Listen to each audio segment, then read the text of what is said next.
زیادہ تعلق وہ سمجھتے ہیں کہ مسلمانوں کو اس کا زیادہ اثر ہوگا۔ وہ سمجھتے ہیں کہ ہم پولیٹکس کو اور ماحول کو کمیونلی پولرائز کر سکتے ہیں۔ یونیفارم سول کوڈ کو ایک بحث کا مدعا پورے ملک میں بنایا جائے، اور وہ یہ سمجھتے ہیں کہ مسلمان اس کے خلاف کچھ جذباتی رسپانس دیں گے اور اس کی شدید مخالفت کریں گے۔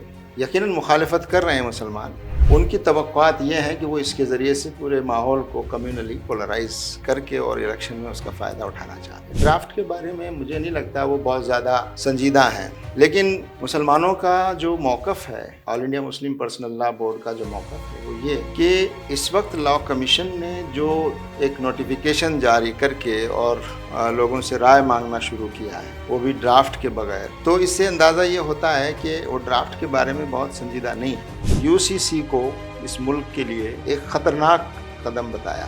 تو یہ جو بات کہی جا رہی ہے کہ صرف مسلمان، اتنی مخالفت کے بعد حکومت شاید اب یہ جرت نہیں کرے گی کہ وہ اس میں آگے بڑھے، اور ہمارا ماننا یہ ہے کہ حکومت کو ان رجحانات کو سمجھ لینا چاہیے اور وہ اس خطرناک سیاسی کھیل کو آگے نہ بڑھائیں، اور اس سے ملک کا بہت بڑا نقصان ہوگا۔ شرعی قوانین کو اگر ہم دیکھیں گے تو اس میں کچھ ایسے قوانین ہیں جس کو ہم چھوڑ چکے ہیں، اور کچھ ایسے قوانین ہیں جس پر ہم عمل ہی نہیں کر رہے ہیں، جیسے بہنوں کو وراثت میں حصہ دینا وغیرہ۔ تو جب ہم قوانین پر عمل نہیں کر رہے ہیں، اگر یو سی سی لاگو ہو جاتا ہے، اس وجہ سے شریعت کی دوسرے قوانین پر عمل نہیں ہو رہا ہے، تو اس سے بہت بڑا اثر نہیں ہوگا، ایسا بھی کچھ لوگوں کا کہنا ہے۔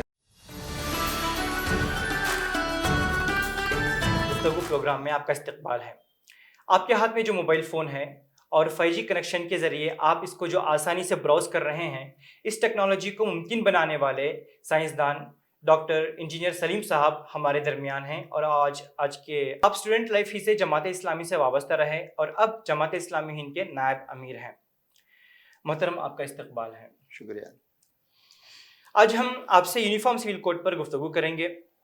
یونیفارم سول کوڈ کے سلسلے میں ہم میں سے یا کسی عام آدمی میں سے ان کے جو دماغوں میں خدشات ہیں، اس پر آپ سے گفتگو کریں گے اور دیکھیں گے کہ محترم ہماری کیا رہنمائی کرتے ہیں۔ محترم جی، آپ سے میرا پہلا سوال یہ ہے کہ یونیفارم سول کوڈ کا ڈرافٹ ابھی تک تیار نہیں ہوا ہے، اس کے باوجود یہ کافی چرچا میں ہے، ایسا کیوں ہے؟ دیکھیے، موجودہ جو حکومت ہے وہ یہ سمجھتی ہے کہ یونیفارم سول کوڈ جیسے مسئلے کو موضوع بحث بنا کر پورے ملک میں اس پر ایک ڈیبیٹ کرا کر، اور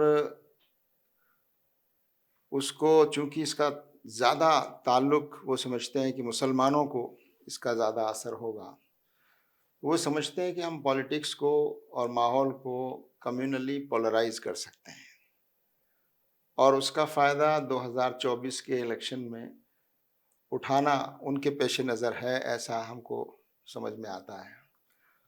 تو اس وقت ان کا منشا صرف اتنا نظر آتا ہے کہ یونیفارم سول کوڈ کو ایک بحث کا مدعا پورے ملک میں بنایا جائے، اور وہ یہ سمجھتے ہیں کہ مسلمان اس کے خلاف کچھ جذباتی رسپانس دیں گے اور اس کی شدید مخالفت کریں گے۔ یقیناً مخالفت کر رہے ہیں مسلمان، اور یقیناً وہ اس کو اپنے لیے اور ملک کے لیے ایک خطرناک اسٹیپ سمجھتے ہیں، لیکن ان کی توقعات یہ ہیں کہ وہ اس کے ذریعے سے پورے ماحول کو کمیونلی پولرائز کر کے اور الیکشن میں اس کا فائدہ اٹھانا چاہتے ہیں۔ ڈرافٹ کے بارے میں مجھے نہیں لگتا وہ بہت زیادہ سنجیدہ ہیں، لیکن مسلمانوں کا جو موقف ہے، اور آل انڈیا مسلم پرسنل لا بورڈ کا جو موقف ہے وہ یہ کہ اس وقت لا کمیشن نے جو ایک نوٹیفیکیشن جاری کر کے اور لوگوں سے رائے مانگنا شروع کیا ہے، وہ بھی ڈرافٹ کے بغیر، تو اس سے اندازہ یہ ہوتا ہے کہ وہ ڈرافٹ کے بارے میں بہت سنجیدہ نہیں ہے، لیکن مسلمان یہ سمجھتے ہیں کہ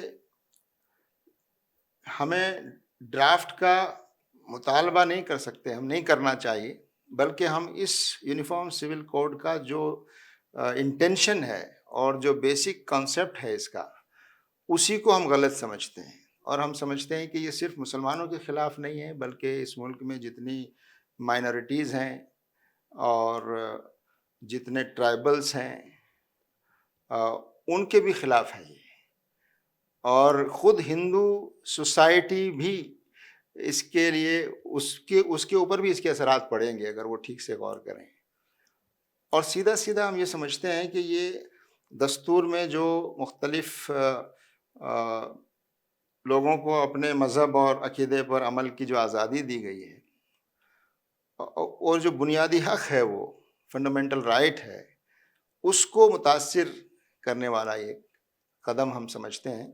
اس لیے چاہے یہ ڈرافٹ لائیں نہ لائیں، ہم سمجھتے ہیں کہ یہ ملک کے لیے خطرناک ہے، اور لا کمیشن کو اس کے لیے باقاعدہ تحریریں جا رہی ہیں، لوگ اپنی ناراضگی جتا رہے ہیں.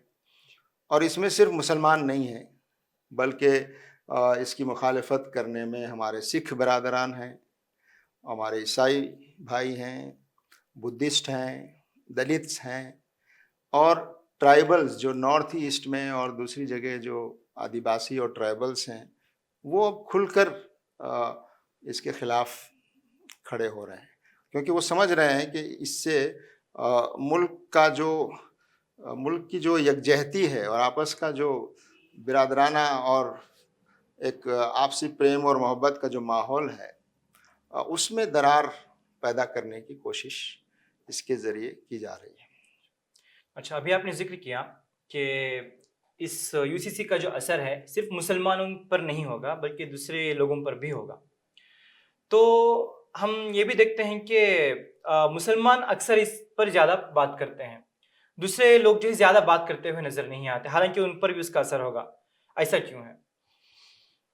دیکھیے، یہ ایک مسئلہ ہے، لیکن آپ جو بات فرما رہے ہیں وہ پوری طرح درست نہیں ہے. مسلمان اس پر بہت ہی کنٹرولڈ اور بہت ہی متوازن طریقے سے اپنا رسپانس دے رہا ہے. یعنی اس نے پبلک پروٹیسٹ کا راستہ اختیار کرنے کے بجائے لا کمیشن کے پوچھے گئے سوالات اور جو مشورے مانگے ہیں، اس کو جواب دینے پر پوری توجہ لگائی ہے اور خاموشی کے ساتھ اس کام کو انجام دیا ہے. اور معلوم ہوا ہے کہ بہت بڑی تعداد میں مسلمانوں نے بھی اور دوسرے اور لوگوں نے بھی اس کے خلاف رائے بھیجی ہے. لیکن آپ دیکھ رہے ہیں کہ مسلمانوں کا ایک ڈیلیگیشن پچھلے دنوں، جس میں خود بھی شامل تھا، وہ امرتسر گولڈن ٹیمپل میں گیا، اور وہاں ان کے سکھوں کے جو پورے دنیا کے جو مذہبی لیڈر ہیں، اسپریچول لیڈر ہیں، چیف جتھے دار، ان سے ہماری ملاقات ہوئی، اس مسئلے پر بھی بات ہوئی، اور انہوں نے بھی اس کی طرف ہم کو پورا یقین دلایا کہ وہ اس معاملے میں ہمارے ساتھ ہیں، بلکہ اس پرسنل یو سی سی کے خلاف ہیں. اسی طرح کرسچین لیڈر سے ہماری ملاقاتیں ہوئی، اور ابھی پچھلے دنوں دلی میں پورے ملک سے ہم نے سکھ لیڈرز کو، کرسچین لیڈرز کو، بدھسٹ لیڈرز کو، کچھ ٹرائبلز کو، ممبر آف پارلیمنٹ بھی ٹرائبلز کے ہیں، ان کو دلی میں ہم نے جمع کیا. ایک دن کی اسی مسئلے پر ایک دن کا اجلاس رکھا، ملاقات ہوئی، اور اس کے بعد ایک joint press conference press club میں کی گئی، اور اس میں سب نے یو سی سی کو اس ملک کے لیے ایک خطرناک قدم بتایا. تو یہ جو بات کہی جا رہی ہے کہ صرف مسلمان اس کے لیے کر رہے ہیں، اب صورتحال ویسی نہیں ہے. اب لوگوں کو یہ سمجھ میں آ رہا ہے کہ یہ ایک پولیٹیکل گیم ہے، ایک چال ہے، اور اس کے ذریعے سے یہ مسلمانوں کو نشانہ بنا کر اور یو سی سی کے نام پر ایک ماحول خراب کرنا چاہتے ہیں. جبکہ اگر یونیفارم سول کوڈ جیسی کوئی چیز، پہلی بات تو ہمارا ملک جتنی ڈائیورسٹیز کا ملک ہے، اس میں وہ ممکن نہیں ہے. یعنی جو اسپرٹ ہے کنسٹیٹیوشن کی، کہ ایسا کوڈ اگر بنایا بھی جائے گا، کہا گیا ہے ڈائریکٹو پرنسپل میں آرٹیکل 44 میں کہ ایسا ایک کوڈ بنایا جائے جو سب کو ایکسیپٹیبل ہو، تو اتنی ڈائیورسٹیز کے ساتھ کسی کوڈ کا بننا وہ اس ملک میں ممکن نظر نہیں آتا. اور اگر کوشش کی جائے گی تو وہ تھوپا جائے گا لوگوں کی مرضی کے خلاف، اور تھوپا جائے گا تو وہ اسپرٹ مجروح ہوگی جو اسپرٹ دستور کی ہے۔ دستور کی اسپرٹ تھوپنے کی نہیں ہے، دستور کی اسپرٹ یہ ہے کہ ایسا کوئی کامن کوڈ جو سب کو قابل قبول ہو، جس پر سب رضامند ہوں، اور اس سے کسی کے مذہبی اختیارات اور رائٹس جو دستور میں دیے گئے ہیں وہ متاثر نہ ہوں۔ تو یہ شرط پوری کیے بغیر پوری کرنے کے بعد تو کوئی ایسا کوڈ لانا اس ملک میں ممکن نہیں ہے۔ اور یہ بات صرف ہم نہیں کہہ رہے ہیں، ابھی جو لا کمیشن ہے 22واں، اس سے پہلے جو 21واں لا کمیشن تھا، اس لا کمیشن کو بھی اسی موجودہ گورنمنٹ نے اپوائنٹ کیا تھا۔ اس کے چیئرمین جسٹس چوہان تھے، اور انہوں نے اپنی جو ریکمنڈیشن دی ہے، اس ریکمنڈیشن میں یہ بات کہی ہے کہ uniform civil code is neither desired nor required nor needed, کہ اس ملک میں ان حالات میں یونیفارم سول کوڈ کی کوئی ضرورت نہیں ہے۔ تو جب آپ ہی کا بنایا ہوا کمیشن یہ رپورٹ دے رہا ہے، اور ابھی اس کو زیادہ وقت نہیں گزرا ہے، تو ایسے کون سے ایسے حالات تبدیل ہو گئے ہیں کہ اس 22ویں کمیشن کو یہ نوٹس جاری کرنے کی نوبت پیش آئی؟ تو ہم یہ سمجھتے ہیں کہ ہمارا لا کمیشن، جس کو ایک آزادانہ طور پر کام کرنا چاہیے، اور وہ ایک آزاد دستوری باڈی ہے، اس کو حکومت کے دباؤ یا حکومت کے ایجنڈے کو آگے بڑھانے کا ذریعہ نہیں بننا چاہیے۔ تو یہ ایک بڑا چیلنج ہے کہ ہمارے جو ڈیموکریٹک انسٹیٹیوشنس ہیں، لا کمیشن جیسے، اگر وہ بھی حکومت کے اس طرح کے سیاسی ایجنڈے کو آگے بڑھانے کا ذریعہ بنیں گے، تو ایسے انسٹیٹیوشنس کی جو کریڈیبلٹی ہے، ان کے اوپر جو اعتماد ہے لوگوں کا، وہ متاثر ہوگا۔ اور اس معاملے میں یہ بات بالکل واضح نظر آتی ہے کہ اس لا کمیشن کو تو چاہیے تھا کہ وہ پرانے لا کمیشن کی رپورٹ کو ریفر کرتا اور اس کی روشنی میں کوئی بات کہتا، لیکن ایک نئے سرے سے نوٹیفیکیشن جاری کیا، اور وجہ صاف نظر آتی ہے، ایسے وقت جاری کیا جب ابھی 2024 کے الیکشن کو 1 سال سے بہت بھی کم وقت رہ گیا ہے۔ تو اس سے صاف منشا نظر آتا ہے، اور یہ بات بہت سے لوگوں کو اور سیاسی پارٹیوں کو بھی، جو سیکولر سیاسی پارٹیاں اپنے آپ کہتی ہیں، ان کو بھی یہ بات سمجھ میں آ رہی ہے۔ ابھی آپ نے الیکشن کی بات کی، تو 2024 کے الیکشن کے سلسلے میں میرے آپ سے 2 سوالات ہیں۔ پہلا یہ ہے کہ کیا الیکشن سے پہلے یہ ڈرافٹ تیار ہو جائے گا؟ اور دوسرا سوال آپ سے اہم یہ ہے کہ اگر مان لیتے ہیں کہ اگر 2024 میں بی جے پی آ جاتی ہے، الیکشن جیت جاتی ہے، تو کیا وہ الیکشن جیتنے کے فوراً بعد اس یونیفارم سول کوڈ کو لاگو کر دے گی؟ اس کے بارے میں آپ کا کیا خیال ہے؟ میں سمجھتا ہوں، ہم یہ سمجھتے ہیں کہ جتنی مخالفت اس یونیفارم سول کوڈ کی اس وقت ہو رہی ہے، اور ہر طبقے سے ہو رہی ہے، ٹرائبل سے ہو رہی ہے، نارتھ ایسٹ سے ہو رہی ہے، کرسچنز کی طرف سے، سکھوں کی طرف سے، اور بیچ میں جو موجودہ پارلیمنٹ کی ایک جو کمیٹی بنی ہے اس مسئلے پر، اس کمیٹی کے جو چیئرمین ہیں، ان کی طرف سے درمیان میں ایک بیان اخبارات میں چھپا، جب نارتھ ایسٹ میں ٹرائبلز نے اس کو اپوز کرنا شروع کیا، تو انہوں نے ایک بیان کے ذریعے یہ بات کہہ دی کہ ہم ٹرائبلز کو اس یونیفارم سول کوڈ سے الگ کرنے پر سوچ وچار کر سکتے ہیں۔ کیا معنی ہوئے؟ اس کے معنی یہ ہیں کہ آج ٹرائبل نے اپوز کیا، آپ سیاسی نقصان آپ کو نظر آ رہا ہے، تو آپ ان کو اس سے الگ ایکسکلوڈ کرنے کی بات کہہ رہے ہیں۔ اور جب آپ ایکسکلوڈ کرنے کا ایک پرنسپل آپ قبول کر لیتے ہیں، تو پھر وہ یونیفارم کہاں رہا؟ جب آپ کسی کو ایکسکلوڈ کریں، یونیفارم کے معنی تو یہی ہیں کہ آپ سب پر یکساں لاگو ہوگا، اور یونیفارم کے معنی یہ بھی ہیں، دستور میں جو آرٹیکل 44 ہے، اس میں یہ بات کہی گئی ہے کہ اس کی کوشش کی جائے گی کہ ایسا کوئی کوڈ جو پورے ملک میں لاگو کیا جا سکتا ہو. تو ریجنلی بھی آپ کسی ریجن کو بھی ایکسکلوڈ نہیں کر سکتے. پورے ملک میں لاگو کرنے کی پوزیشن میں اگر آپ ہیں تو ایسا کرنا دستور کے مطابق ہوگا. لیکن اگر آپ کسی ریجن کو ایکسکلوڈ کریں گے تو وہ یونیفارم نہیں ہوگا. جی تو جو جو بات میں نے شروع میں کہی کہ اس ملک کی جو ڈائیورسٹیز ہیں وہ ریجنل بھی ہیں اور کلچرل بھی ہیں, ریلیجیس بھی ہیں. جی اتنی ساری ڈائیورسٹیز کے ہوتے ہوئے یہاں کوئی یونیفارم سول کوڈ جیسے کوئی چیز یہاں ممکن نہیں ہے. اچھا تو ہم یہ سمجھتے ہیں کہ اتنی مخالفت کے بعد حکومت شاید اب یہ جرت نہیں کرے گی کہ وہ اس میں آگے بڑھے.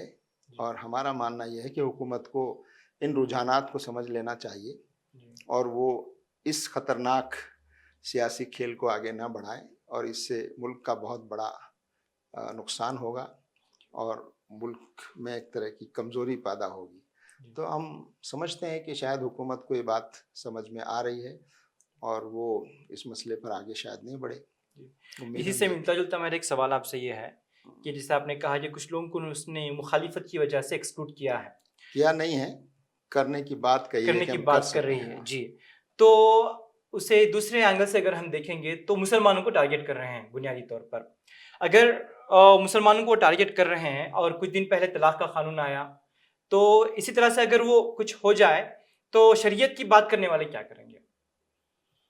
نہیں دیکھیے, یہ تو ایک خیالی چیز ہے, لیکن یہ کہ ظاہر ہے کہ یہ ایک ملک جمہوری ملک ہے, یہاں ایک دستور ہے اور یہاں تمام شہری برابر کے شہری ہیں. تو ایسی ہر چیز کی مخالفت کی جائے گی جو دستور کے خلاف ہو, جو ہماری مذہبی آزادی کو نقصان پہنچاتا ہو. تو آخری حد تک اس کو روکنے کی کوشش کی جائے گی. اس کے باوجود اگر کوئی چیز ہوتی ہے تو اس وقت دیکھا جائے گا کہ کیا رویہ اختیار کرنا چاہیے. لیکن ہم سمجھتے ہیں کہ اس کو روکنے کی پوری کوشش کی جائے گی اور کی جا رہی ہے. اور اب تو معاملہ بالکل دوسرا ہو گیا ہے. یہ سمجھ رہے تھے کہ یہ ہم صرف مسلمانوں کے خلاف ایک ماحول اس کے ذریعے سے بنا سکتے ہیں, لیکن اب ان کو لگتا ہے کہ اس میں تو اور لوگ بھی شامل ہیں. تو ممکن ہے وہ ان کو سیاسی طور پر بھی اب ایسا لگے گا شاید کہ وہ اس سے وہ فائدہ نہیں اٹھا سکیں گے اور اس مسئلے پر وہ پورے ملک کو پولرائز شاید نہیں کر پائیں گے. لوگ بھی ان کی اس بات کو سمجھ رہے ہیں. تو ممکن ہے کہ حکومت اپنا رخ اس مسئلے پر بدلے. آپ سے آخری سوال میرا یہ ہے کہ ایک طرف UCC کی بات ہوتی ہے اور اکثر لوگ اس کے مخالف ہیں اور کچھ لوگ اس کے حق میں بھی ہیں, تو دوسری طرف شریعت کی بات ہوتی ہے. شرعی قوانین کو اگر ہم دیکھیں گے تو اس میں کچھ ایسے قوانین ہیں جس کو ہم چھوڑ چکے ہیں اور کچھ ایسے قوانین ہیں جس پر ہم عمل ہی نہیں کر رہے ہیں, جیسے بہنوں کو وراثت میں حصہ دینا وغیرہ. تو جب ہم قوانین پر عمل نہیں کر رہے ہیں, اگر UCC لاگو ہو جاتا ہے, اس وجہ سے شریعت کی دوسرے قوانین پر عمل نہیں ہو رہا ہے, تو اس سے بہت بڑا اثر نہیں ہوگا, ایسا بھی کچھ لوگوں کا کہنا ہے. تو اس بارے میں آپ کا کیا خیال ہے؟